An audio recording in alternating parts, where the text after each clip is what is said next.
ইতু পুজো ব্রত অগ্রহায়ণ মাস। ব্রতের ফল।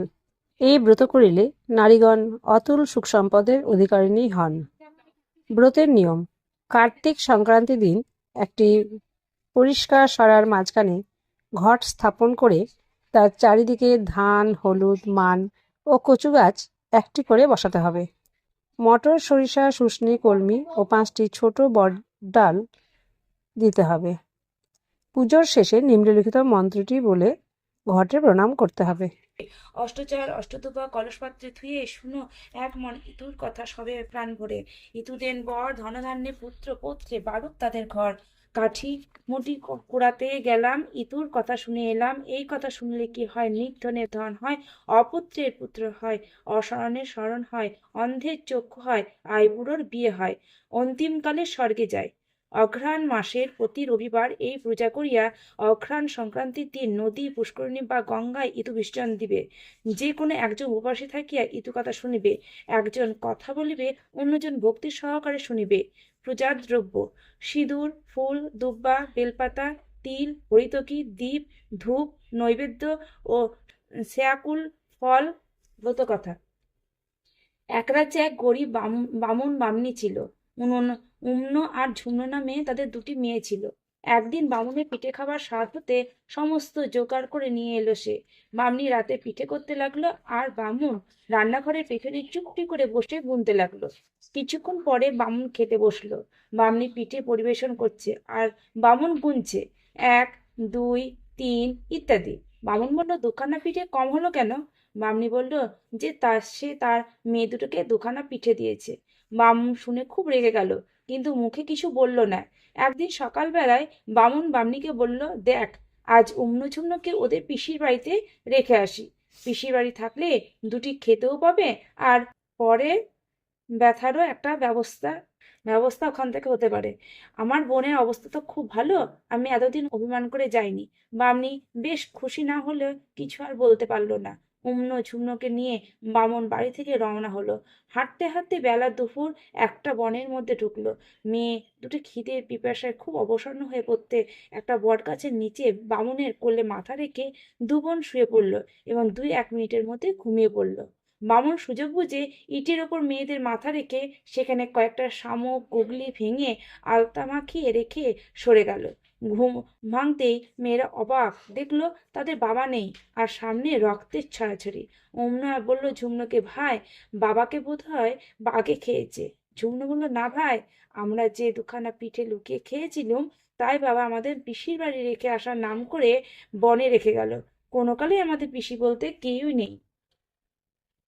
দু বোনের চোখের জলে বুক ভেসে যাচ্ছে আর এইসব কথা কাটাকাটি করছে। সকাল হতে তারা কিছুই খায়নি। ক্ষুধা তৃষ্ণায় চোখগুলো তাদের আধারের ছায়া পড়ল। এমন সময় তারা দূরে শুনলো বাঘের গর্জন। যেটুকু তারা সজীব ছিল তাও তাদের ভয়ে প্রাণ আকুলি বিকুলি করতে লাগলো। হুমনো বলল, ঝুমনদি, ওই যে একটা বড় বট গাছ দেখা যাচ্ছে, চলো আমরা ওতে আশ্রয় নিই। এই বলে দুই বোন বট গাছের কাছে ছুটে গেল।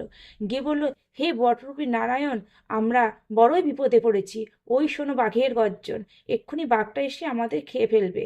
তুমি আমাদের রক্ষা করো, নতুবা আমরা এখানেই বাঘের পেটে গিয়ে মরবো। উম্ন ঝুমনোর কাতরাতায় বটগাছটি দুফাক হয়ে গেল। উম্ন ঝুমনো তাড়াতাড়ি বটগাছের কোটের মধ্যে ঢুকে পড়তেই বটগাছটি যেমন ছিল ঠিক তেমনই জুড়ে গেল। মানুষের গন্ধ পেয়ে বাঘটা বটগাছের তলায় অনেকক্ষণ ধরে ঘুরতে ফিরতে লাগলো। যখন মানুষের কোনো খোঁজ খবর পেল না, তখন বাঘটা ফিরে গেল। বাঘটা চলে যেতেই বটগাছটা দুফাক হয়ে গেল। হুমনো ঝুমনো তার ভেতর হতে বেরিয়ে পড়ল। কোথায় যাবে তারা? যেদিকে চায় সেদিকে নিবিড় বন জঙ্গল। যাই হোক, তারা সেই বন জঙ্গলের ভেতর দিয়ে চলে গিয়ে দেখতে পেল তাদেরই বয়সী কতগুলি মেয়ে একটা বড় পুকুরে ঘাটে চাতালে একটা ঘর বসিয়ে কি সব পুজো করছে। অমনি ঝুমনো যেমনি সেখানে গিয়ে দাঁড়িয়েছে, অমনি তাদের ঘটগুলো উলট পালট হয়ে পড়ে গেল। তখন তারা রেগে বলতে লাগলো, কি তোমরা অলক্ষ্মী এসে হাজির হলে যে আমরা ইতু পুজোর ঘট উল্টে গেল? অমনি ঝুমনা কাঁদতে লাগলো আর তাদের দুঃখের কথা বললো। তখনই মেয়েগুলি দয়া হলো, তারা বলল, দেখো, আর তোমাদের কাঁদতে হবে না, তোমরাও আমাদের সঙ্গে ইতু পুজো করো, তাহলে তোমাদের আর কোনো দুঃখ থাকবে না। যাও শিগগির ওই পুকুরে স্নান করে এসো। অমনি ঝুমনো তাদের কথা মতো সেই পুকুরে নামতে যাচ্ছে, অমনি অত বড় পুকুরটা জল সব শুকিয়ে গেল।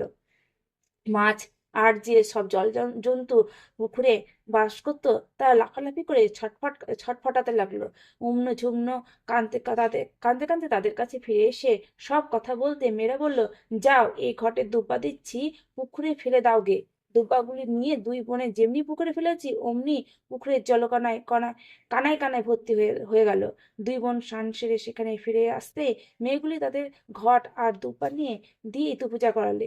পূজা হয়ে গেলে মেয়েগুলি বলল, এবার তোমরা ইতুর কাছে বর চেয়ে নাও। অন্য ঝুমু তখন ইতুর কাছে এই বলে বর চাইল যে, ইতু দেবী, আমাদের এই বর দাও যেন বাপ মার দুঃখ দূর হয়, টাকা করে সোনার মোহরে ঘর ভর্তি হয়ে যায়। তারপর মেয়েগুলি বলল, এইবার তোমরা ভক্তি ভরে ঘট নিয়ে যাও। অন্য ঝুমনো ঘট নিয়ে বাড়ির দিকে যেতে লাগলো। এদিকে অন্যজনের বাপ মা হঠাৎ রাজার ঐশ্বর্যের অধিকারী হলো। তাদের হাতি সালে হাতি, ঘোড়া সালে ঘোড়া, উট সালে উট, প্রকাণ্ড অট্টালিকা, দাস দাসীতে বাড়ি সরগরম হয়ে উঠল। দুই বোনে ইতুর ঘট হাতে বাড়ি এসে হাজির হলো। এতদিনে তাদের বাপ মনে করেছিল মেয়ে দুটোকে বাঘ ভাল্লুকে খেয়ে ফেলেছে, আপদ দূর হয়েছে। হঠাৎ অন্যজনকে দেখে বাপ শিউরে উঠল, বলল, এতদিন পরে কোথা থেকে এলি? তোরা এখনো বেঁচে ছিলি, মরিসনি? মনে বললো, বাবা, আমরা যদি মরতুম তাহলে আজ তোমাদের দুঃখ বুঝতো না, এত বড়লোক হতে পারতে না।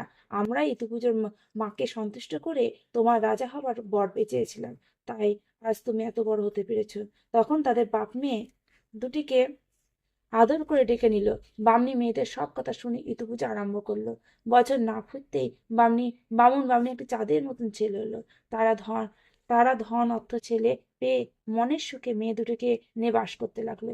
এইরূপ কিছুদিন কেটে কেটে গেল। একদিন এক রাজার ছেলে আর এক কোটালের ছেলে দুই বন্ধুদের লোক লস্কর নিয়ে বামুনের বাড়িতে এসে হাজির হলো। তখন বেলা দুপুর। তারা অত্যন্ত তৃষ্ণার্ত। রাজপুত্র এসে দেখলো অন্য সামনে দাঁড়িয়ে। তখন রাজপুত্র বলল, বালিকা, আমরা বড় পিপাসার্ত, আমাদের একটু জল খাওয়াতে পারো? অমনি ছুটে গিয়ে ইঁদুর ছোট্ট একটা ভাঁড়ে এক ভাঁড় জল নিয়ে রাজপুত্রের হাতে দিলে।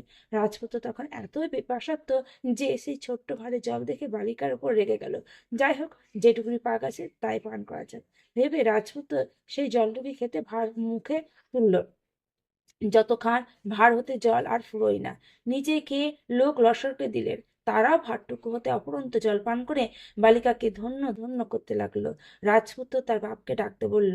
অমনি গিয়ে বামুনকে ডেকে আনলো। রাজপুত্র বললে, ঠাকুর, আপনার এই মেয়েটি অত্যন্ত সুশীলা। যদি কোনো আপত্তি না থাকে তাহলে আমি মদ্র দেশের যুবরাজ, আমি আপনার কন্যাকে বিবাহ করতে পারি। তখন বামুন বলল, তাতে আমার কোনো আপত্তি নেই, তবে আরেকটি মেয়ে আমার আছে। তখন তার এখনো বিয়ে হয়নি। মধ্য যুবরাজ বললেন, আমার সঙ্গে আমার এক বন্ধু আছেন, তিনি কোটাল পুত্র। ইচ্ছে করলে আপনি দুইজনকে দুই কন্যা দান করতে পারেন। বামুন এতদিন এরই অপেক্ষা করছিল। যেই রাজপুত্র বিয়ের কথা উত্থাপন করলেন তক্ষুনি গোধূলি লগ্নে অমনুর সঙ্গে যুবরাজের আর ঝুমনুর সঙ্গে কোটাল পুত্রের বিয়ে হয়ে গেল। পরের দিন অমনু ঝুমনু শ্বশুরবাড়ি যাবে।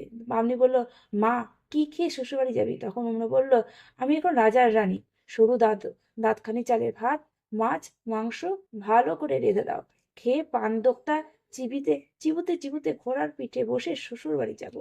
ঝুমনুকে বামনি জিজ্ঞাসা করলো, মা, তুমি কি খাবে? ঝুমনু বলল, আজ অজ্ঞান মাসের রবিবার, ফল মূল নিরামিষ খেয়ে ইতুর ঘট নিয়ে আমি ঘোড়ার পিঠে চড়ে শ্বশুর বাড়ি যাবো। তাই হলো।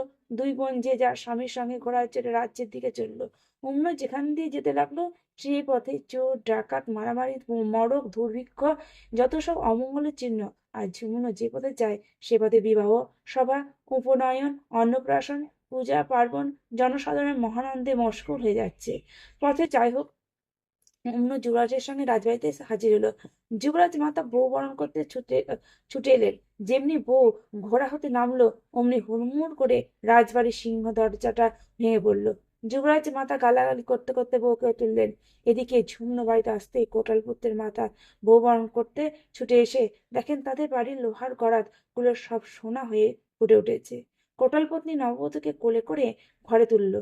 আর পাড়া প্রতিবেশী নববধূর আগমনে লোহা সোনা হয়ে গেছে দেখে সকলে ধন্য ধন্য করতে লাগলো। উমরার আগমন দেখতে দেখতে মধ্য যুবরাজের আর সম্পদ কমনে উড়ে যেতে লাগলো। দিন ভিখারি হয়ে পড়লেন।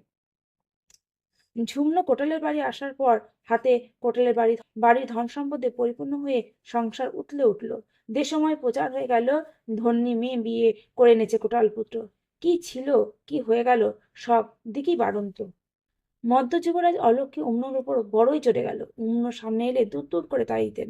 একদিন ঘাতককে ডেকে বললেন যে এই দণ্ডে অম্নকে কেটে রক্ত এনে দেখাবে। ঘাতক যুবরাজের আদেশে অম্নকে মশানে নিয়ে গিয়ে ছেড়ে দিল।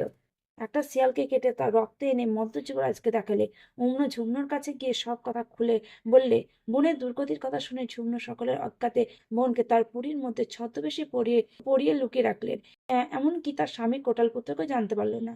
ঝুমনা বুঝল তার বোন ইতুর অবমাননা করেছে বলে আজ এ বিপদে পড়েছে। তখন সে তার বোনকে নিয়ে নিয়মিত ইতু পূজা করতে লাগলো। ইতু দেবী অম্নুর উপর সন্তুষ্ট হলেন। এদিকে মধ্য যুবরাজ দিন দিন উন্নতি হতে লাগলো। একদিন স্বপ্নে দেখলেন এই মুহূর্তে অম্নু রানীর খোঁজ তল্লাশ করে বাড়িতে না আনলে তোর নিস্তার নেই।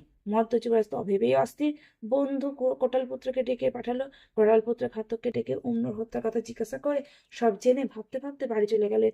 ঝুমনু স্বামীকে চিন্তিত দেখে কারণ জিজ্ঞাসা করায় কোটালপুত্র অন্যের জন্য দুঃখ করতে লাগলেন। ঝুমনু হেসে বলল, মা ইতুদেবীর আশীর্বাদে মধ্য যুবরাজ আবার অন্যকে পেতে পারেন যদি আমার কথা মতো কাজ করে। তবে তুমি মধ্য যুবরাজকে বলবে বলো কি যাও আমার বাড়ি হতে তার বাড়ির দূর পর্যন্ত কলা গাছ পুঁতে তাঁবু ফেলে কড়ির জাঙ্গাল দিয়ে দিতে পারেন তো অন্যকে পেতে পারেন। কোটালপুত্র মধ্য যুবরাজকে তাই বললেন। মধ্য যুবরাজ সে মতো ব্যবস্থা করে দিলেন। ঝুমনো বোনটিকে রানীর সাজিয়ে গুছিয়ে তাঁবুর মধ্য দিয়ে পাঠিয়ে দিলেন। অন্য যেতে যেতে দুবার শিকড় লেগে পা কেটে গেল। তখন মধ্য যুবরাজ রেগে অগ্নিশর্মা হয়ে নফরকে আদেশ করলেন, এই দণ্ডে 18 হাড়ির মাথা আর তাদের বুড়ির মায়ের চোখ দুটো উপড়ে নিয়ে আয়। যেই বলার সেই কাজ। মধ্য যুবরাজ সসম্মানে অম্নকে নিয়ে রাজবাড়িতে প্রবেশ করলেন। তারপর অজ্ঞান মাস অম্ন ইতু পুজো করলো। এমন কাউকে রাজবাড়ির মতো উপবাসী পায় না যে তাকে ইতুর কথা শোনায়। যুবরাজকে ডেকে বলল, একজন উপবাসী স্ত্রীলোক চাই, সে আমার ইতু কথা শুনবে। যুবরাজ লোক পাঠালেন, রাজ্যের মধ্যে যে স্ত্রীলোক এখনো উপবাসী আছে তাকে ধরে নিয়ে এসো। নগর চারিদিক খোঁজ তল্লাশ করে কাউকে পেল না। শেষে সেই অন্ধপুরী হারিণীকে উপবাসী জেনে ধরে আনলে। সে কিছুতেই আসবে না। অমুনের কাছে আসতে বললে, ওই অলক্ষী রাক্ষসী হতে আমার 18 ছেলের মাথা গেছে আর আমি অন্ধ হয়ে গেছি, আমি যাব না সেখানে। অমুন বলল, বুড়িমা তোমার কোনো ভয় নেই, তুমি আমার ইতিগত কথা শোনো, তোমার সব পাবে। বুড়ি রাজি হয়ে ইতি কথা শুনলো। অমুন বলল, এইবার মায়ের কাছে বর চাও। বুড়ি 18 ছেলে বাঁচবার বর চাইলো আর নিজের চোখ দুটো ভালো হওয়ার জন্য। তাই হলো ইতুর আশীর্বাদে হারিণী 18 ছেলেকে পেল আর পেল অমূল্য ধন।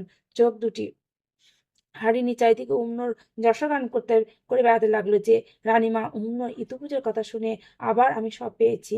তখন হতে দেশশুদ্ধ সকলে ইতুদেবীর পূজা করে মনের সুখে বাস করতে লাগলো। ইতু পুজো ব্রতকথা সমাপ্ত।